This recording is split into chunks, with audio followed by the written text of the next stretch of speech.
Para sa mga pulpul, para sa mga abusado, arogante, walang kwentang nilalang, nagtatago sa titulong public servant, empleyado ng gobyerno o politiko at kahit sino ka pa, yan ang tunog na lalatay sa'yo. Walang sisinuhin, walang sasantuhin, basta't tiwali, gigisahin ni Percy Lapid. Si Percy Lapid, dito sa Lapid Fire. Lapid Fire! Percy Lapid, matapag na sandigan ng mamamayan. Pader na di kayang gibain ni naman kahit mga ulupong sa pamahalaan. Lapid Fire! Lapid Fire! Lapid Fire! Ito po si Nonoy. Magandang umaga. Congratulations. Tagahanga mo kami. Hindi mo lang nakakuha. Matagal na kami nakikinig sa'yo. Kasi magandang programa mo. Bukod sa mayroong tinatalakay na tama sa bayan, mayroong humor. At saka bilib ako sa'yo. Kasi minsan parang nagagalit yung babae sa'yo, pero hindi mo pinatulang, cool ka lang. Ang ganda, tira mo ka ako yung si Percy ka, magaling talaga. Kaya talagang kakako, maganda ka makiharap sa tao. Congratulations, babati lang ako sa'yo at more power. Keep it up.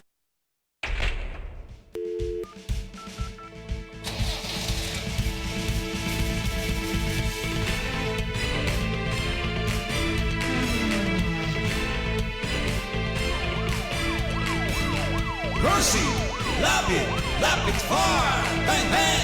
Percy, lapit, lapit far.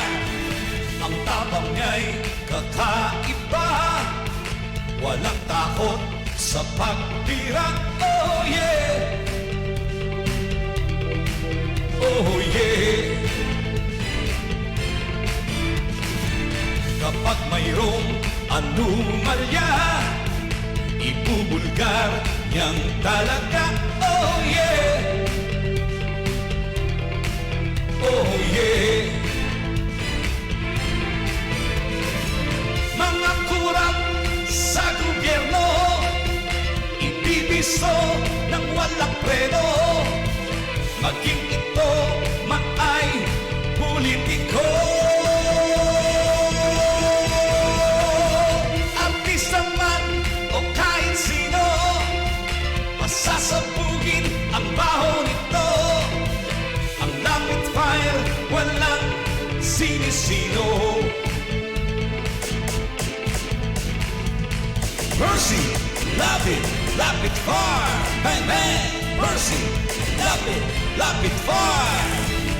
Percy, lapid, lapid fire, bang bang. Percy, lapid. Huwag na huwag kang magkakamali, gumawa na masama, huwag kang tiwali. Ang lapid fire sa iyo ay nakabantay, bawat mong galaw, kinikilatis at hinihimay. Kay Percy Lapid, hindi ka ubra, kanyang ihahayag, mapagsamantala. Magnanakaw at mga walang budi, nagpapahirap sa bayan. Mga mapang-api, mayaman at sikat, artista, politiko, ikaw ay umayos kung ayaw mabisto sa lapid fire. Bawal ang abuso, lilitsyonin ka ng buhay sa bawat komentaryo. Kay Percy Lapid ay pantay-pantay, walang silbi ang yaman sa buhay. Lahat tayo'y magkakapatid, pag-ibig sa bayan, ating tanging hatid. Mga kurap sa gobyerno, ibibiso ng walang preno. Maging ito maay politiko, artista man o kahit sino, masasabugin ang baho nito. Ang lapid fire, walang sinisino.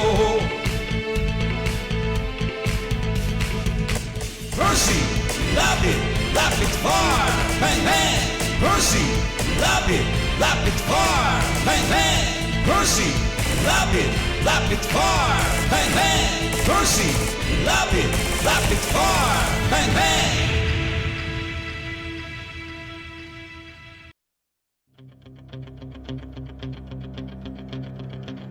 Walang preno kung bumatikos. Malalim at makatwirang komentaryo. Mag-ingat ang mga politikong gumagawa ng kalokohan at baka kayo ay tamaan ng Lapid Fire!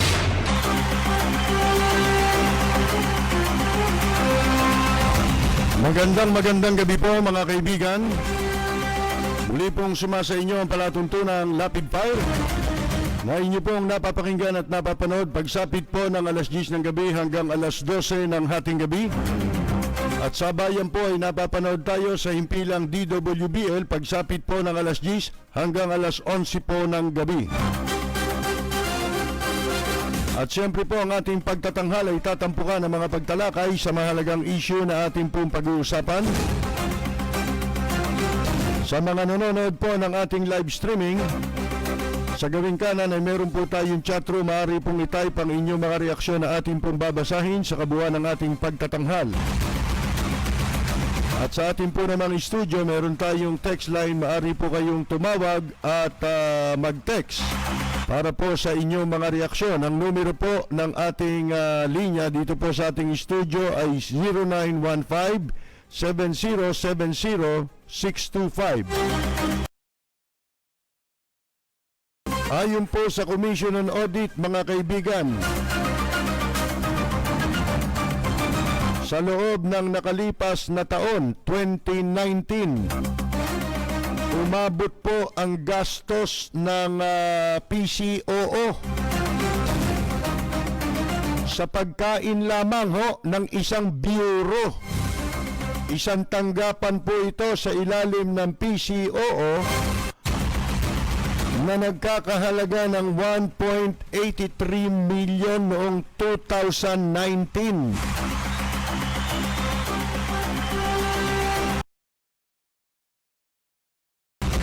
Ang sabi daw po sa pahayag ng Pangulo, ayon sa Malacanang, tularan daw si Ninoy.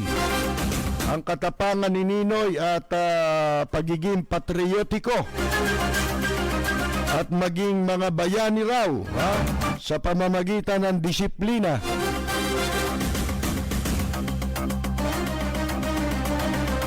Yan po ay kaugnay ng ngayon ay ginugunitang anibersaryo ng pagkakapaslang kay dating Senador Benigno Ninoy Aquino Jr.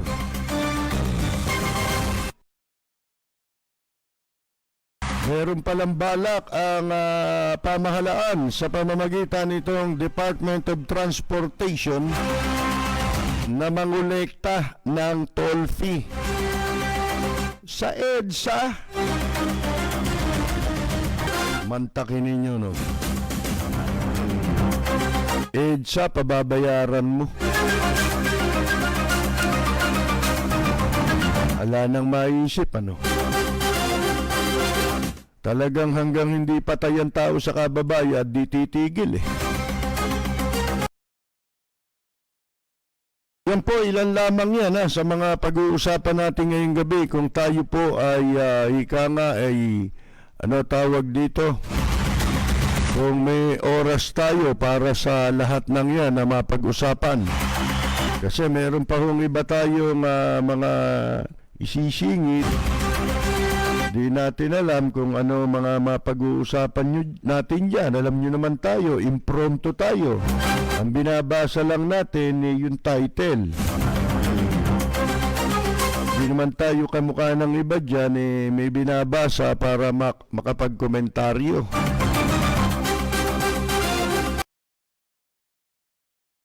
At meron hong inilabas na resolution ang Senado bilang pagpaparangal kay dating Manila Mayor Alfredo Lim.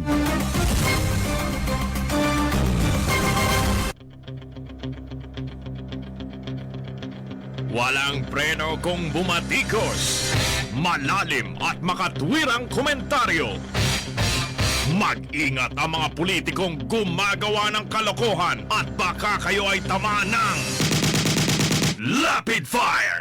Ngayong araw na ito po, mga kaibigan, ng ika-37 ba na araw ng kamatayan ni dating Senador Benigno Aquino Jr. Mga kaibigan, ano po. At alam po ninyo, merong pahayag ang Malacanang tungkol dyan. Ang sabi ho nila ay, ito daw ay pahayag na nanggaling kay Presidente Duterte, mga kaibigan. At ang sinabi ng pahayag na yan, o sabi sa pahayag na yan, hinihikayat ni Presidente Duterte ang mga Pilipino na tularan ang katapangan at pagiging makabayan ni late Senator Benigno Ninoy Aquino Jr., lalo ngayon daw sa panahon ng pandemya. Wala naman pandemic na nabuhay si Ninoy mga kaibigan Ngayon, ang daming pandemic ngayon, makakala ninyo, pati pagnanakaw, naging sobra pa sa pandemic Ngayon, sa kanya raw mensahe, pinarangalan ni Presidente Duterte yung si dating Senador Benigno Aquino Jr. Ang sabi niya whose life, work, and impact on governance have uplifted the lives of many, especially the oppressed and marginalized. Lintik ang pagka wala na yung tao, gaganda na sinasabi. Pero pag buhay ang tao, hindi lang masabi yan yung maganda, tsaka yung masama, di ba? As this important occasion is remembered during this time that we are facing a global public health crisis. Kunyari ako si Duterte. May we emulate Ninoy's courage and patriotism so we may all be heroes through acts of discipline, goodwill, and social responsibility. Yan. Ganda, no? I call on everyone to cooperate. Pangit. And work with the government so that we may keep ourselves, our families, and our communities safe. May we also generously share. Pangit ko mag-English. Walang yung buhay ito. Share our resources to those who have less in life during these trying times. Duterte said, yan po ang sabi sa balita, mga kaibigan. Ang problema po, yung tularan. Madaling sabihin yan mga kaibigan Pero itong nagsesermon sa atin at na humihimok sa atin, sila unang dapat gumawa niyan mga kaibigan di ba? Sa totoo lang, di ba? Lahat ng binanggit nilang katangian na sinasabi nilang nakita kay dating Senador Benigno Aquino Jr., sila yung unang dapat na gumawa. Sapagkat yun, hindi natin nakikita sa mga nasa gobyerno. Hindi nila, walang lalo na kahit na nung panahon ni Mrs. Cory Aquino, puro walang hiyarin yung mga pumaligid kay Mrs. Aquino Binola ng binola si Mrs. Aquino, kamukha ngayon, di ba? Bola ng bola kay Presidente Duterte. Bagay dito, wala ka namang ma-emulate dito matutularan Pag tinularan mo to ba, delikado ka, di ba? At delikado bansa. Ngayon, kung si Ninoy, kasi si Ninoy, sayang hindi nabigyan ng pagkakataon. Ito hindi alam ng marami Si Ninoy at si dating Pangulong Marcos, magkabrad yan sa fraternity. Magkaibigan yan At although sa politika, makikita ninyo, magkalaban sila. Pero sa katotohanan, ito mga usap-usapan nung araw pa, na ang talagang ginugroom ni Marcos para pumalit sa kanya si dating Senador Benigno Aquino Jr. hindi ho ang sino man nakaalyado niya. O, si Marcos naman, kilala yan na kumukuha talaga ng kalaban yan di ba?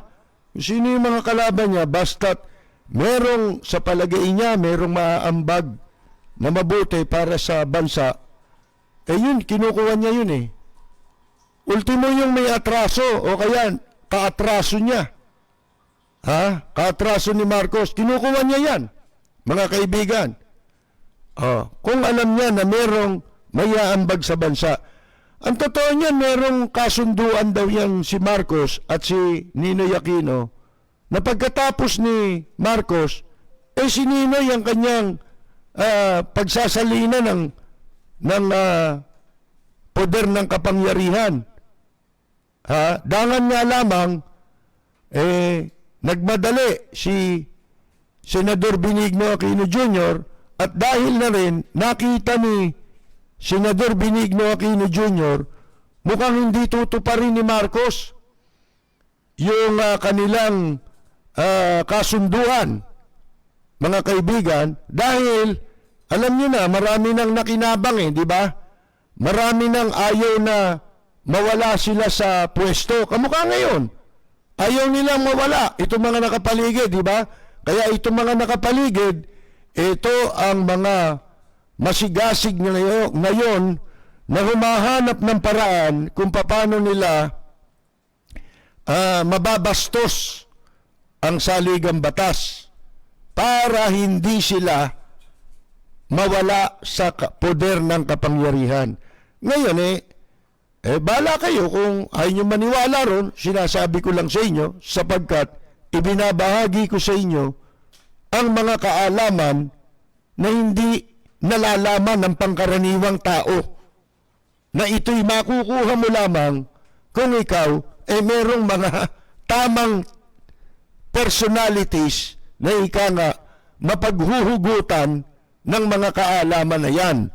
Ito ho ay hindi ko inilalako. Ito'y ibinabahagi ko bilang pansarili kong nalalaman at nasa inyo yon kung tatanggapin ninyo yon, maniniwala kayo o hindi.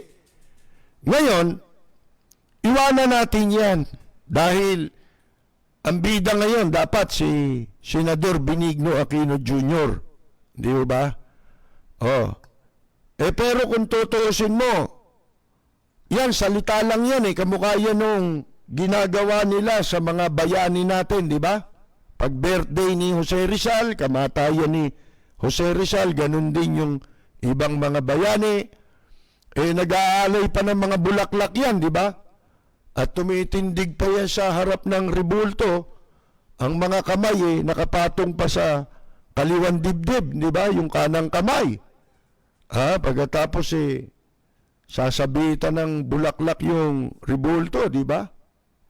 Maghahain ng bulaklak doon bilang pagkilala sa kanilang nagawa. Doon ako naaawa sa mga taong yang kamukha ni Ninoy at saka ng mga bayani natin, kapag ka dumadating yung okasyon na yan na nagpapanggap ang marami. Ito ngayon, tularan daw si Ninoy. Di ba dapat kami magsabi niya sa inyo? Di ba? May tularan niyo si Ninoy. Ako, kahit ako, maka-Marcos nung araw, hinahangaan ko rin nung mga panahon na yon si dating Senador Benigno Aquino Jr. Iba nga lang ang paghanga natin, di ba? May iba-iba tayong paghanga Si Senador Benigno Aquino Jr., matalino, magaling magsalita. Si Marcos, magaling din magsalita yan. Kanya lang, meron silang pagkakaiba ng style. Si Ninoy kasi, pagka napakinggan mo, tatapusin mo Kay Marcos, medyo aantukin ka sa umpisa. Hindi ba? Pero magaling din si Marcos, matalino kasi. Pareho sila. Magkaiba lang. Si Ninoy kasi medyo bata nang magsimula sa politika, kaya mainit ang dugo ni Ninoy Bombastic. Kaya nakasanayan niya yun, pag nagsalita, mga kaibigan, talagang pakikinggan mo. Dahil ang galing, si Ninoy, ang talent ni Ninoy, napakagaling maghanay ng talumpati. Sisimulan niya yan sa parang kwento, Parang kwento na matatapos ang ganda ng katapusan. Hanggang katapusan, pakikinggan mo. Unang-una, bakit? Si Ninoy hindi nagbabakil. Kamukha natin, kamukha ko, nagbabakil ako madalas, di ba? Si Ninoy hindi. Hindi kasi iba naman yung kanya Speech yun Public speaking yun Ito sa atin, broadcasting ito Hindi ba? So si Ninoy, napakagaling magsalita niyan. Talagang mapapapalakpak ka. Hindi ba? Bumabanat si Ninoy pero hindi grabe. Pero masasakit. Ibig kong sabihin, hindi garapal. Hindi bastos. Mga kaibigan, magaling bumanat umatake si Ninoy. Sa kalaban sa politika. Magaling. Ngayon, hanga din tayo kay dating Senador Benigno Aquino Jr. Ngayon, kung ano yung hindi natin nagugustuhan sa kanila, santabi na natin yun. Ganon din naman kay Marcos Kung masala ako kay Marcos, meron din akong hindi nagugustuhan. Santabi natin yun. Kasi sa panahon natin ngayon, hindi po ito tungkol sa kanino man. Hindi ito tungkol kay dating Senador Benigno Aquino Jr. at sa kanyang pamilya. Hindi rin ito tungkol kay Marcos at sa kanyang pamilya. Ito'y tungkol sa ating mga Pilipino. Na ngayon, alam natin ang kalagayan o mapanganib na kalagayan ng ating bansa at ang mamamayan ay nanganganib din. Di ba? Lalo-lalo na sa pananakop ng China sa atin, dahil na rin dito sa mga nagsesermon sa atin, natularan si Senador Benigno Aquino Jr. sa kanyang pagiging makabayan, patriotismo. Wala sila nun, di ba dapat tayo magsabi sa kanila niyan? Mga kaibigan, sa totoo niyan yun ang mahirap Yung nagsesermon sa atin, yan yung mga pumatay sa simulaing itinaguyod at ipinakipaglaban ni Senador Benigno Aquino Jr. Mga kaibigan, puro kabaliktaran naman ang ginagawa nitong mga nagsasabing tularan natin si dating Senador Benigno Aquino Jr. Si Ninoy, di naman nasangkot sa pagnanakaw yan Di ba? Nasangkot ba sa magnanakaw ba yan? Yun ay isang katangian ni Ninoy. Walang naging issue sa kanya na siya'y nagnakaw. Naging gobernador yan, naging senador yan, mga kaibigan. At talagang wala nang mas prominenteng kandidato sana. Kung meron lang tayong mga eleksyon sa panahon ni dating Pangulong Marcos, talagang si Ninoy Aquino sana ay isa sa mga leader na pwedeng pumalit para maging presidente ng Pilipinas. Pero talagang hindi, pagka hindi ukol, sabi nga, hindi bubukol. Sabi nga ni Marcos, yung presidency, destiny yan Tingnan ninyo, meron mga hindi karapat dapat maging presidente pero nagiging presidente. Sabi nga nung iba, natatawa lang ako may mga nagmamarunong sa Biblia, lalo na. Pagka gusto nilang subukin yung sarili nila siguro, meron din kaming alam niyan sa Biblia Ano alam nila? Halimbawa, meron ako nabasa, nagko-comment sa mga post natin. Alam mo sabi nila? Ano daw? Yan anyang presidency. Yung pagiging leader, ano yan, itinatakda ng Diyos yan eh. Yun ang kanilang kwan. Yun ang kanilang maipagmamalaking nalalaman nila. Ibig sabihin, pag naging presidente ka, kalooban ng Diyos yun. Merong basbas ng Diyos ang pagiging presidente mo. Ngayon, siyempre, tatanungin nyo, totoo ba yun o hindi totoo? Ba'y totoo yun? Di ba? Kasi talagang nakasulat yun sa Biblia. Pero, kaya nila sinasabi at ginagamit yung Bible verse na yun, yung versikulo na yun, mga kaibigan, na tumutukoy sa mga leader. Kasi nakalagay, ano ba nakalagay sa Biblia? Ang nakalagay kasi sa Biblia, walang kapangyarihan na hindi nanggaling sa itaas. Walang kapangyarihan sa lupa na di nagmula sa itaas. Totoo yun. Ibig mo sabihin ngayon, sinasangayunan naman natin yun. Kaya lang, dun sa mga gumagamit nun, na ang paniwala nila, dapat tiisin na natin lahat. Kahit na ano gawin ng isang gobyerno laban sa sarili niyang mamamayan, abay, pagdusahan mo na lang. Di ba? Sikmurain mo at lumukin mo.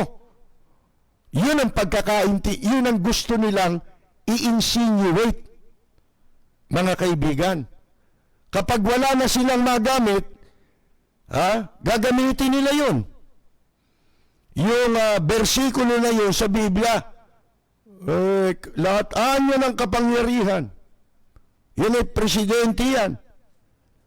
Kaya yan itinalaga ng Diyos yan. Tama yun. Kaya lang, wag mong i-apply yan pati sa masamang leader. Ano katunayan? Bakit merong mga leader na nalalagay sa poder ng kapangyarihan, pero sa bandang huli, tinatanggal din? Ibig mo sabihin, yung paglalagay sa isang leader, galing sa Diyos yun. Yung pagtanggal, hindi ba galing sa Diyos yun? Kalooban din ng Diyos yun. Katunayan, si Erap naging presidente, di ba? Mga kaibigan, ba't hindi nagtagal? Ibig mo sabihin hindi kalooban ng Diyos na matanggal siya. Niloob ng Diyos na malagay siya, pero niloob din na matanggal din siya. Di ba? Meron bang pinagbabasihan nyo sa Biblia? Meron. Kasi binabasa nyo lang yun Basahin nyo rin yung tinanggal. Di ba? Sino isang example na tinanggal sa kapangyarihan? Si Haring Saul. Di ba? Tinanggal ng Diyos yun Ginawan leader ng bayan ng Diyos yun. Pero yun ay tinanggal din. Kaya huwag mo sasabihin, doon na natatapos yun. O kaya, yun lang ang pagbabasihan mo. Di ba? Kasi yung masamang leader, pwede rin silang tanggalin. Nagpakasama ka Di ba? Kasalanan pa ba yun? Mga kaibigan? Kaya huwag tayong magsasalita masyado na akala mo, ang pagbabasihan mo lang nilagay daw yung lahat daw ng poder nasa poder ng kapangyarihan galing sa itaas. Totoo yun. Wala tayong pagdududa ron. Hindi natin kinokontra yun. Pero alamin mo rin, bakit may mga leader na nalagay sa kapangyarihan pero natanggal? Huwag mo sabihin, si Hitler hindi kaloob ng Diyos yun. Di ba? Kaloob din ng Diyos yun eh. Naging leader eh. Kaya lang ano nangyari? Hindi rin nagtagumpay. Di ba? Kasi nagpakasama eh. Mga kaibigan eh. Kapangyarihan lahat ng Diyos yun. Ngayon, yung pagiging makabayan, madadaan ba yan sa salita lang? Hindi madadaan sa salita yan. Kailangan ipakita mo yan sa gawa mo. Di ba? Yan ba ginagawa ninyo? Yan ba, Kwan? Pagiging, ano pa ba yan? Makabayan pa ba yan? Na ang pinahihirapan mo, sarili mong mamamayan? Pinaglululoko ninyo? Inaabuso ninyo, inaapi ninyo ang sarili ninyong mamamayan? Mga kaibigan, tandaan ninyo ang mga problema ngayon, pangunahing problema ng bansa natin, hindi na ho ito issue tungkol kaila sa pamilya kung kanino kayo. Dapat lahat tayo ay para sa bansa natin, para sa kapakanan ng mamamayan natin. Konti lang yan. Yung mga naniniwalang na perfect na nila ang diktadorya. Mga kaibigan, wala pa naka-perfect niyan. Wala pang leader na umabuso na na-perfect niyang habang buhay ang pag-aabuso. Hindi pa ho perfected yan. Mga kaibigan. Kung talagang nais nating itaguyod ang simulain ni Ninoy, sabi ko nga sa inyo, dapat ang leader, meron kang pagtutularan din, di ba? Yung mga nagdaang leader. Dapat ang pananaw mo sa nakaraang mga pangyayari, bago ka naging leader, tinignan mo yung masama at yung mabuti. Kung ano yung mabuting nagawa ng isang leader, kunin mo. Masama ang ginawa niyan eh. Di huwag mong kunin yung masama. Meron ka naman choice eh. Hindi ba? Maging ang Panginoon Diyos, ano sabi sa tao, nung una niyang lalangin ng tao, si Eva at si Adan, ano sabi ng Diyos diyan? Ito masama. Ito mabuti. Huwag kang kakain nun. Masama yun. Sabi ng Diyos, gawin mo yung mabuti. Piliin mo yung mabuti. Di ba? Sapagkat ang gusto ng nasa itaas, yung mabuti ang piliin mo, wag yung masama. Binigyan ka ng kalayaang makapamili ka. Pero ano ang sabi? Piliin mo anya yung mabuti.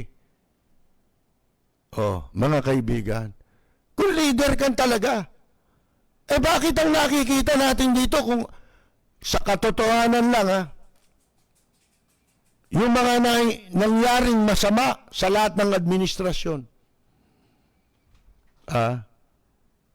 Pati kay Hitler mga kaibigan yung ginagawa ngayon, hindi nagawa ni Hitler yan. Laban sa mamamayan niya, mga kaibigan. Si Hitler nga, mahal niya yung mamamayan niya Kaya niya nga gustong sakupin ang mundo para sa mamamayan niya. Mga kaibigan, hindi ba? Papapatay yung mga Hudyo, sipin mo yan. Ngayon, dito, hindi, sariling mamamayan At ang mga pinagmamalaki nilang natutunan nila, karunungan nila, bakit sa mamamayan nila, sa sarili nilang mamamayan ginagamit? Kaya, kung talagang gusto natin, itaguyod natin at ang simulain, ipagpatuloy natin, tularan natin ang simulain ni Ninoy, ipaglaban natin ang konstitusyon. Ipaglaban natin ang demokrasya. Hindi ba yan ang simulain ni Ninoy? Na kanya mga pinagsasasabi nung araw, mga kaibigan. Ipaglaban natin ang bansa natin. Iyan ang laban sa mga manlulupig. Yan ang mga simulain nila. Hindi ba? Ang hirap eh. Puro mga salita eh. Kakasangkapanin lang, kaya naaawa ako eh. Dito kay Ninoy Aquino, mga kaibigan, nakakaawa naman eh. Ginagasgas lang yung pangalan eh. Kinakasangkapan lang eh. Para magmukha silang dakila eh. Hindi mo ba? Yan ang hirap eh. Alam nyo, yung si Ninoy Aquino, alam naman ninyo, di ba? Marami sa atin, napag-aaralan nyo pa rin yan. At yung iba naman, personal nilang inabutan na buhay. Si Senator Benigno Aquino Jr. Ito, tatapatin ko kayo. Hindi nyo marinig sa iba to. Ano katunayang si Ninoy at si Marcos magkaibigan? Pero sa mata ng publiko, mortal na magkaaway. Alam ba ninyo before martial law? Si Ninoy ang tumutulong sa kanya financially. Tauhan ni Marcos. Bakit ginagawa yun? Ng tauhan ni Marcos. Utos ni Marcos yun eh. Sino yun? Si Roman. Mga kaibigan. Yung may-ari ng Sinirama. Kung inabot niyo yung Sinirama. Doon nagpupunta ang inuutosan ni Ninoy. Yung alalay ni Ninoy mismo. Kilala ko yun. Mga kaibigan. Sa kanya ko mismo narinig ang kwentong yan. Kung paano siyang napasama kay Ninoy Aquino. Yun ang niya. Yun ang kanyang isa sa ginagampanan tungkulin kay Ninoy Aquino. Pero marinig mo sa publiko si Ninoy labang kay Marcos. Di ba? Siyempre, yung mga nakapaligid, ayaw nilang maririnig na pinupuna mo, binabatikos mo. Nagsisip-sip sila kasi yun ang paraan nila. Alam nyo, yung pagpuna, nakakatulong yan. Wag lang yung ginagawa ng mga troll kasi yung hindi naman pagpuna yun eh. Yung ginagawa ng mga troll, hindi pagpuna yun. Yun eh, pambababoy. Pansasalaula yun. Ang pagpuna, ganito. Sinasabi mo ang objective ang sinasabi mo. Pero sa nakikita natin, yun ang ayaw nung nakaupo ngayon. Yung pupunayin siya, yun nga, di ba nabanggit natin kagabi? Ayaw niya ng consequence sa kanyang mga gagawin. Ayaw niya makakarinig nun. Kaya parang mga asong bahagang buntot ng mga nakapaligid sa kanya. Nung simula pa lang, di ba sinasabi ko, yan kung presidente ka, si Marcos ganyan eh. Itinuturing niya yung pagpuna, devil's advocate. Dapat meron kang ganon. Yung kokontra sa'yo. Para mas lalo mong malalaman kung ang gagawin mo tama o mali. Sabi ko nga marami dyan sa mga papaligid sa'yo. Nung bago pa lang sila nakaupo, marami dyan sa papaligid sa'yo ang magpapayo sa'yo. Na ganito ang gawin natin. Sabi ko, para maging tama ka dahil nakikita ko na eh. Diba na, mukhang hindi gagawa ng mabuti. May mga masama ang record eh. Kasi hindi sila nagbabase sa track record eh. Mga kaibigan, ewan ko, sa koneksyon, yun ang basihan. ng pagpili nila ng inilalagay nila sa pwesto. Ha? Ano sabi natin? Dahil yung mga yan ay walang hiya, walang iniisip yan, kundi paano sila magiging mabuti sa paningin mo bilang isang leader ka. Diba? Kasi pag nandiyan ka na, hindi mo na mararamdaman kung ano ang talagang dinadanas ng mamamayang Pilipino. Nangyari na yan eh. Hindi naman bago yan eh. Maganda ka lang magtalumpati habang wala ka pa sa pwesto. Pero pag nasa pwesto ka na, that is another story. Nakakulong ka na eh. Naliligid ka na ng mga walang hiya. Paliligiran ka niyan. Na ang puro ninanais lang yan ay yung kanilang pansariling kapakanan. Kaya yun ang nangyari dito. Kung ano yung laban sa interes ng mamamayan pero pabor sa interes nila, yun ang ginagawa nila ngayon. Mga kaibigan. Ito namang presidente natin, nalunod. Nalunod na masyado sa paghanga. Nalasing. Nahaling. Mga kaibigan. Tawag dyan, haling eh. Di ba? Yan ang nangyari. Mga kaibigan, kaya ano sabi natin? Kung ikaw, presidente ka, mag-ingat ka. Bakit? Maraming magpapayo sa iyo eh. Yung maganda sa pandinig mo. Kasi yun ang makakabuti sa kanya. Doon sa nagpapayo sa iyo. Pero hindi makabubuti sa taong bayan at sa bansa. Ano dapat mong gawin? Kung ikaw ang presidente, ano sabi natin? Baliktarin mo.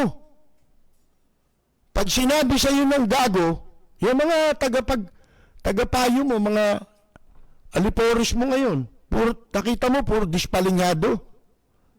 Diba? Makita mo pa lang ang mga pagmumuka. Gusto mo nang basagin yung telebisyon eh. Diba? Mga kaibigan eh. Gusto mo na magwala eh.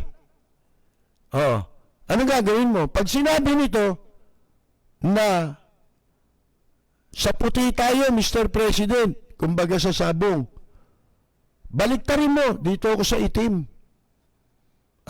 Kita mo, ginamit niya nga yan eh. Yang salita ko na yan, ginamit niya pa. Marami siyang pinupulot ng araw sa sinasabi ko sa radyo, nagugulat ako, isang araw sasabihin niya, katulad ng pinapayo natin na yun. Para hindi ka magkamali, baliktarin mo. Kung ang pinapayo sa iyo niyan, ganito, yung kabaliktaran nun, ang gawin mo, ang ipasya mo, bilang presidente. Kailan nangyari yan at sinabi niya yan? Sinabi niya yan at ginawa niya yan daw nung siya pumipili nagpapalit kay Bato de la Rosa sa PNP. Balikan ninyo ang istorya. Ano sabi niya nun? Binaliktad ko, maraming may ayaw kay Albayalde. So yun ang pinili ko. Binaliktad ko. Yun ang sabi niya. Pero bago niya sinabi yun, sinabi ko na yun. Itong sinasabi ko ngayon. Mga kaibigan, hindi tayo nagyayabang o nagmamarunong, hindi ho. Wala na tayo. Wala naman akong may ambisyon ba akong kumandidato, mapwesto sa gobyerno? Wala eh. Hindi man ako politiko eh. Kung meron akong tutularan, mga kaibigan, isang tao lang sa politika. Isang taong nasa politika, pero hindi politiko. Sino? Kung sakasakali, si Mayor Lim lang, mga kaibigan. Maraming magaling, pero wala sila nito. At wala silang yung kaluluwa, wala sila nun. Hindi lang puso ang wala, kaluluwa wala rin.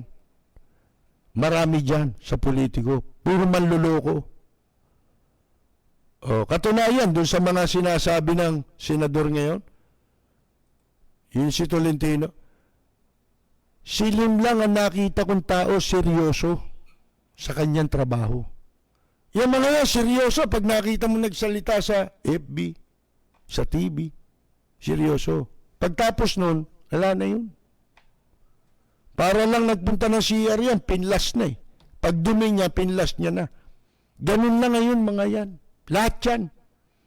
Wala pa akong nakikita ang kamukha ni Alfredo Lim. Hindi kasing talino nila si Lim. Kumbaga si Lim, karaniwan lang eh.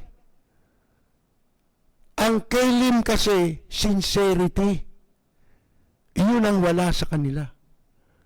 Yung pagkakaroon ng sinseridad, wala sila nun. Ang isang tao bang may walang puso, may sinseridad yun? Wala yun. Lalo na walang kaluluwa. Pag yan, para lang yan nagpunta sa CR, dumumi. Pagkatapos dumumi, ipaplas. Ganun sila humarap sa tao. Hindi katulad ni Lim, kahit maliit yan, basta't importante. Basta't merong paglabag sa batas, kaya anuman ang kalagayan mo sa buhay, hindi pwedeng hindi kanya siseryosohin. At yan ay kung may kaugnayan sa kanyang trabaho. Minsan nga kahit walang kaugnayan sa kanyang trabaho, tinutulungan niya, siniseryoso niya ang problema ng iba. Mga kaibigan, yun ang kaibahan ni Lim sa kanila. Si Lim, kayo, ang interpretasyon ninyo siguro ng marami, pag ang isang tao nasa politika, politiko yan. Totoo yun eh. Pero si Lim lang ang nakita ko na politikong hindi politiko, nasa politika, pero sasabihin mo politiko. Pero bakit hindi politiko si Lim para sa akin? Mga kaibigan. Kasi hindi ko nakitang ginawa ni Lim yung sa totoong buhay ni Lim, hindi ko nakitang ginawa niya yung ginagawa ng mga politiko eh. Diba? Kaya nga, ang connotation ng politiko, diba, naging masama. Pag sinabing politiko ka, manluloko ka. Diba? Magnanakaw ka. Mapagsamantala ka. Abusado ka. Mga kaibigan, yan ang connotation. Ang pumapasok agad sa isip mo pag sinabing politiko to. Mga kaibigan, bulero. Diba? Si Lim hindi nang bobola. Alam niya kung ikaw hindi ka seryoso. Alam niya kung seryoso ka. Halimbawa, may dinudulog ka na problema. Serious yung problema mo at seryoso kang makakuha ng katarungan. Siya unang kikilos eh. Mga kaibigan eh. Hindi niya pababayan eh. Ngayon din. Hindi bukas. Hindi mamaya. Ngayon din. Ganon yun si Lim. Mga kaibigan. Kaya kung meron simulain na tutularan, yun lang ang tutularan ko. Hindi ko kailangan maging matalino. Di ba? Hindi kailangan yan. Sintido ko mun lang. Si Lim ba? Abogado si Lim. Mga kaibigan. At meron pa siyang ibang kurso na tinapos. Pero nag-abogado. Yun, Ngayon kasi, ito, tingnan ninyo. Nasabi, tularan si Ninoy. Pag magagamit yung sa publicity, bakit nila ginagawa ngayon yan? Kunyari lang yun eh. Dilawan kayo ng dilawan, tapos ngayon, tularan si Ninoy. Di ba? Kung makaalipusta kayo sa mga hindi naniniwala sa inyo, dilawan eh. Tawag ninyo eh. Bakit ngayon? Saan ba nagsimula ang dilawan? Di ba kay Ninoy? Oh, laking katarantaduang mga kaipokritohan eh. Ang totoo, kaya nila, kunyari, sinasakyan yan, kasi hindi naman masama na magsalita ka ng mabuti, maganda. Hindi natin minamasama yun. Ang hindi natin sinasang-ayunan ay yung pong sinasabi mo yan pero hindi mo naman ginagawa yan. Di ba? Kabaliktaran naman yan yung ginagawa mo. Oh. Yan bang ginagawa ng China dito? Ha? Na pinoproteksyonan pa ninyo? Yan ba patriotism? Oh, sige nga. Doon pa lang eh. Wala na eh. Mga kaibigan eh. Oh. Kaya nila sinasabi ngayon yan, ha? Una, alam nila, nahahalata na sila. Halatado na eh. Di ba nga sabi natin, wala nang credibility. Gusto nilang, akala nila sa mga pamamaraan ganyan, overnight, magkakaroon ka ng credibility. Mababalik. Paano mababalik yan? Nandiyan ang China. Sino maniniwala sa inyo? At kaya, pangalawa, kaya nila ginagamit ngayon ulit si Ninoy para tuloy ang paghati sa mamamayan. Oh, mga kaibigan, pagpaumanin ng iba, meron akong nakitang post na na alibadbaran ako. Huwag naman magagalit yun, hindi ko naman babanggitin eh. Kalahin nyo nagpunta raw siya sa isang lugar, yung mataon lugar. At doon sa lugar na yun, sa pagpunta niya, isinuot niya mukha ni Marcos ang nakalagay. Ngayong araw, wala kang pinapatunayan doon. Ang ginagawa mo, pinoprovoke mo yung tao. Iniinsulto mo yung araw na yon tsaka si Ninoy. Ha? Patay na yan eh.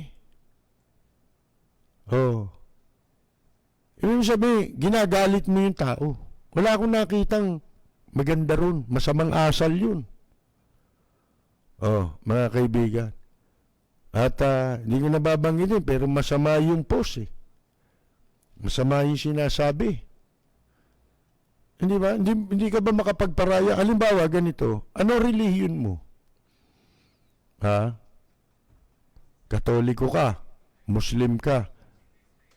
O, ano ba? Katoliko ka?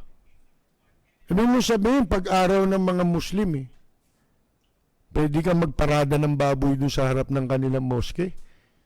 Di ba insulto yun? Oh. Paano kung gawin din ng Muslim yun? Di ba?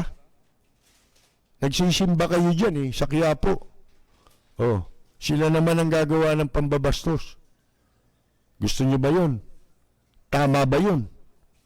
Yung propriety, yung sinasabi natin dalawa lang ang tatandaan ninyo. Rule of law and propriety. Ano man ang paniwala mo sa politika, kanino ka man nakapanig o naniniwala, ihiwalay mo yun pagdating sa rule of law. Hindi mo sabihin, pag nakita mo, ito, pinaniniwalaan ko, mali na ginagawa, o okay ka pa rin. Di ba mali yun? Sabi nga yun ang paborito kong kwan na matagal nang ipinost ko pa sa litrato namin ni Mayor Lim, ni Dolphy. Ha? Ano nakasulat doon? Nakasulat doon di ba? Yung sinabi ng isang naging isa sa mga unang presidente ng Amerika. Hindi ko alam kung si Abraham Lincoln nito o si Thomas Jefferson. Si Lincoln yata. Sabi niya, stand with anybody that stands right. Stand with him while he is right. And part with him when he goes wrong. Yun ang prinsipyo natin eh. Yun ang tama naman prinsipyo para sa akin eh. Kung para sa inyo, iba. Kung sino yung nakaupo, doon ka, prinsipyo ba yun? Hindi ko sinasabing, pag iba na nakaupo, awayin mo. Hindi. Pero pagka mali, kinakailangang manindigan ka. At pag nakita mo ang isang tao, pinaniniwalaan mo, naninindigan siya sa mabuting simulain, huwag kang aalis. Samahan mo siya sa ganong paniwala. Di ba? Pero pag nakita mo na nagbago na at mali na ang ginagawa, abay, humiwalay ka na dyan. Hindi totoo ang sinasabi niyan. Sa umpisa lang yan. Kamukha ng mga politiko ngayon. Puro sa umpisa lang yan. Ang daming magpapanggap. Mga kaibigan, di ba? Pag-eleksyon. Pero pagkatapos, tinutupad ba? Hindi. Kaya nga sabi ko, pagka dapat gawing requirement yan sa pagtakbo, ito, COMELEC lang pwedeng gawing batas to eh. Ha? Hindi na kailangang amyendahan pa yung election code eh. Kasi may mga pinatutupad sila, wala naman sa batas eh. Kalaban pa nga ng batas eh. Ano yung sinasabi natin na dapat ipatupad? Pumirma kayo ng waiver. Lahat ng kandidato. Halimbawa, local, 3 taon lang yan, di ba? Kasama congressman, 3 taon. Pag nag-file ka ng certificate of candidacy, isa sa mga karagdagang requirement dapat, under oath, pipirmahan mo. Susumpaan mo. At tatanggapin mo na kapag kayong nakasulat doon, ano ba susulat mo ron? Ito ang gagawin ko sa loob ng 3 taon na programa o proyekto. Sabihin mo kung ano programa mo at sa ilalim ng programa, ito ang mga proyekto ko. Magbigay ka lang ng 3 proyekto, baka sulit na mamamayan doon eh, na pwede mong matupad. Halimbawa, infrastructure o isang infrastructure lang. Magpapatayo ako ng isang ospital. Pagkatapos, sa ibang aspeto naman, bibigyan ko ng additional na sustento ang mga mahihirap o mga senior citizen o mga etc. Dalawa. At magbibigay din ako ng kaukulang halaga sa mga nagkakasakit. Halimbawa lang yan, di ba? O di may 3 ka. May infrastructure ka, meron kang parang livelihood, meron kang parang health assistance, di ba? Di may 3 ka na. Sumpaan mo. Pirmahan mo, sumpaan mo. Pag sa loob ng terminong yan, halimbawa, nanalo ka, pero hindi mo nakumpleto yan,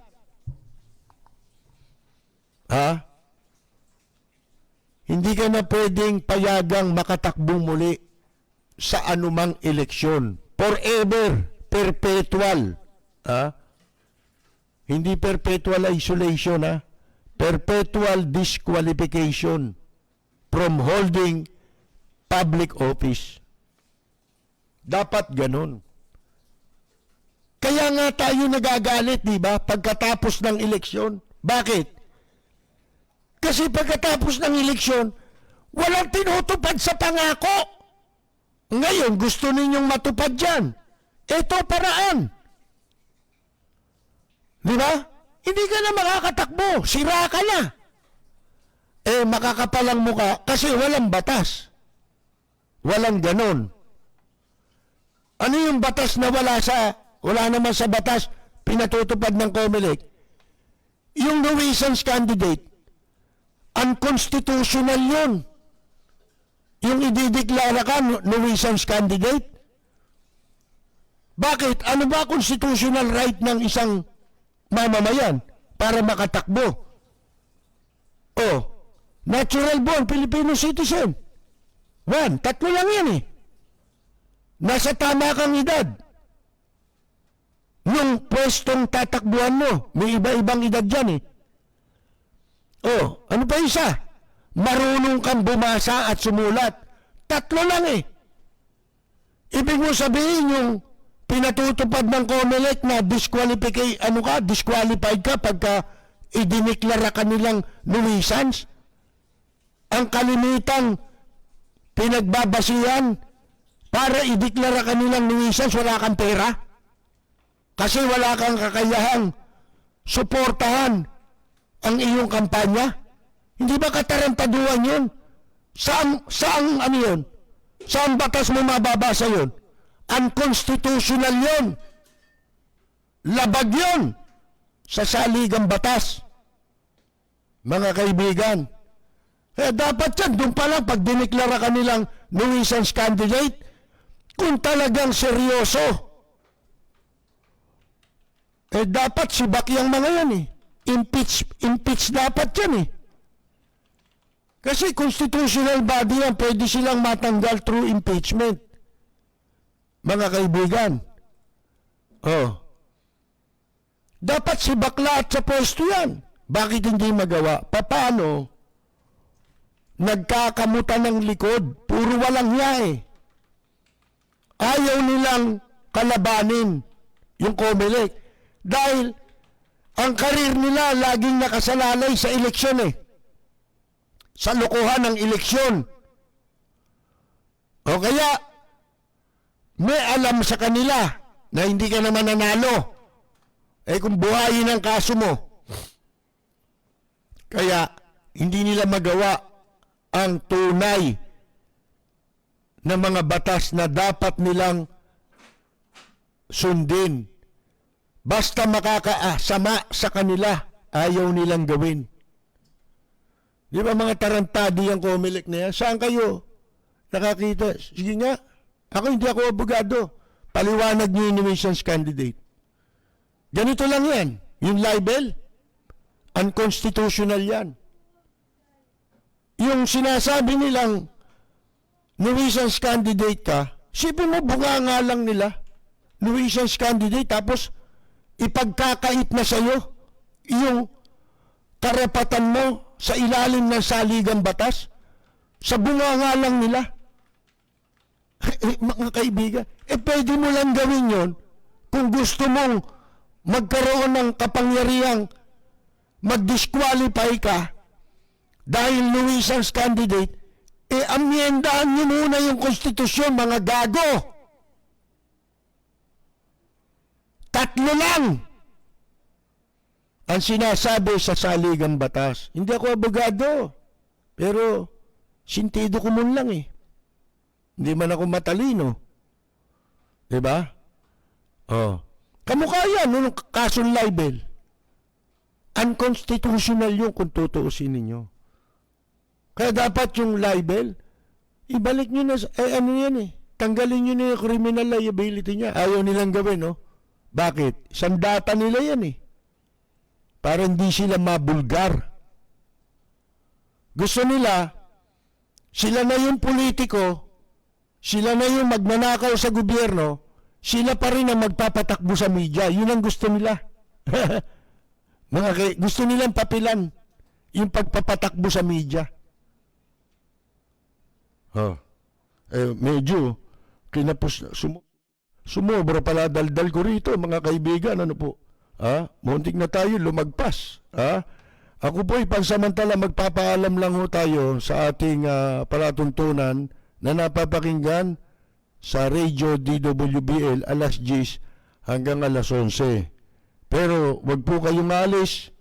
sapagkat hanggang alas 12 po ng ating gabi ang ating palatuntunan mapapanood po sa ating live streaming. Mula sa top-rated music station ng dekada 80, ang WBL. Tuloy na naglilingkod sa inyo sa pamamagitan ng magaganda at piling-piling programa. Mula Lunes hanggang Linggo, aalimin kayo ng aming kilalang mga komentarista at public service program. Ito lamang sa himpilan ng DWBL.